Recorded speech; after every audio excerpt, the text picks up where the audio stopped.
Bienvenue à toutes et à tous dans cette édition, ravi de vous retrouver. L'actualité est marquée par la démission surprise ce matin du ministre de la Transition écologique et solidaire Nicolas Hulot. Une annonce qui suscite un flot de réactions au sein de la classe politique régionale.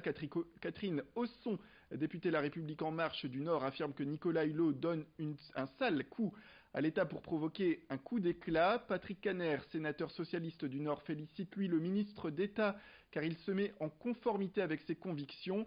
Marine Le Pen, députée du Pas-de-Calais et présidente du Front National, affirme que lorsque Nicolas Hulot dénonce la soumission du gouvernement, notamment au modèle économique ultralibéral, il met le doigt où ça fait mal.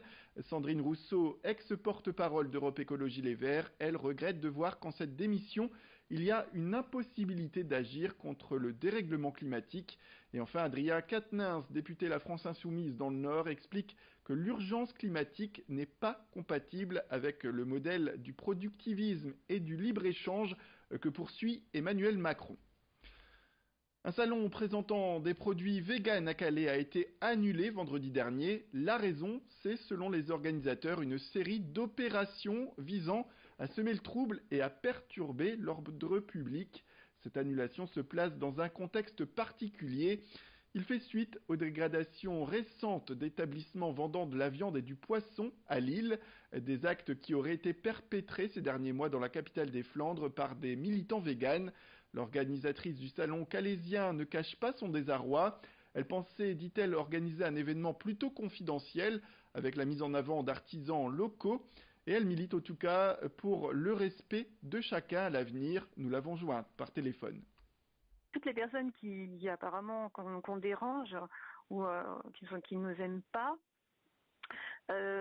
ont découvert l'existence de ce festival et ont décidé que... alors, maintenant, j'entends une nouvelle version, a priori, ne venait pas pour être violent, mais pour discuter. Et nous, on est totalement ouvert à la discussion, il n'y a pas de souci, on n'est pas des gens violents, on ne cautionne pas les actes de vandalisme sur les boutiques. D'ailleurs, des boutiques véganes ont été attaquées aussi. C'est lamentable. Non, on n'est pas d'accord avec ça. On ne veut pas de ça. On veut que les gens puissent vivre les uns à côté des autres, même s'ils ne sont pas d'accord. Un restaurant pourrait aider les jeunes souffrant de troubles psychiques. C'est le projet qu'a monté le pôle de santé mentale de la vallée de la Lys et l'établissement public de santé mentale de Lille Métropole. La ville d'Allouin leur a ainsi prêté l'estaminet du Moulin. Le PSM prépare d'ici quelques mois des travaux. Les jeunes pourront alors faire fonctionner totalement le restaurant pour le début de l'année prochaine. On écoute tout de suite Pascal Bourgeois, cadre supérieur de santé à l'EPSM de Lille Métropole. Il parle de l'importance aujourd'hui de mettre en place ce genre d'initiative. Nous avons aussi, depuis quelques années, mis en place des activités cuisine avec un cuisinier professionnel qui nous ont permis de nous rendre compte que, par le biais de cette activité, il y avait moyen peut-être de trouver quelque chose qui aide ces jeunes à mieux appréhender l'emploi. Donc, nous avons tout naturellement pensé à ce projet, qui n'était pas tout fait au départ, bien sûr. Et donc, ce projet, nous l'avons monté avec des partenaires importants. La mairie d'Allouin qui nous a mis à disposition cet estaminet gracieusement. Et donc c'est très important parce que nos partenariats nous permettent donc de développer ce projet. La mairie aussi de Ronques avec le député maire de la circonscription qui a permis avec son soutien de pouvoir contacter des mécènes et nous aider dans notre démarche. Le plus dur a été à un moment donné de convaincre les gens que ce projet était réalisable.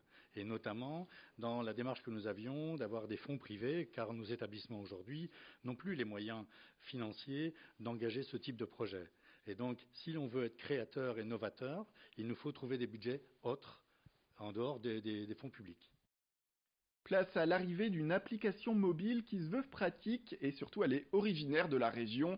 Minox vise à faciliter l'organisation de soirées.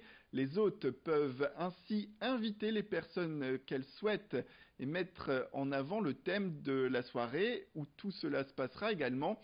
L'application possède aussi un mode de paiement pour que chacun puisse participer à l'achat des boissons et autres gâteaux apéritifs. Et l'outil sert également de rencontre car les personnes qui possèdent Minox peuvent demander à être invitées à une fête qu'ils auront vues dans le programme. L'organisateur peut alors accepter ou refuser l'entrée. En cas d'acceptation, l'adresse et les détails de la soirée sont fournis à l'utilisateur. L'application sera disponible dès la rentrée sur iOS et fin septembre sur Android. Alexis Tessier est allé voir celles et ceux qui ont mis en place ce programme. On a des super retours sur l'île et puis, pas pour moi, mais Yann a des connaissances sur l'île. On sait que les gens sont assez ouverts d'esprit et on pense vraiment que le concept va marcher ici. Parce qu'il faut savoir que Lille, grosse ville étudiante aussi, parce que beaucoup de personnes nous ont dit mais oui, pourquoi vous ne lancez pas le concept à Paris tout de suite? On aura quelques ambassadeurs à Paris, on va faire une pré-implantation à Paris, mais il faut savoir que notre objectif c'est vraiment les villes étudiantes. Parce que pourquoi les villes étudiantes? C'est-à-dire tout le monde habite à 10, 15, 20 minutes les uns des autres. Voilà, c'est vraiment l'idée quoi. On ne veut pas pour le moment lancer dans des grosses agglomérations où si je dois aller à l'event de quelqu'un, il faut que je prenne le métro, que je fasse 1 heure. L'idée, c'est vraiment avoir des personnes qui peuvent rapidement se connecter les unes aux autres. Et vraiment, les villes étudiantes, c'est l'idéal pour ça, quoi. Dernier sujet, la fibre optique continue son déploiement dans la région. Pour en parler, nous avons reçu sur ce plateau Alain Veil, le PDG d'Altis France, anciennement SFR Group.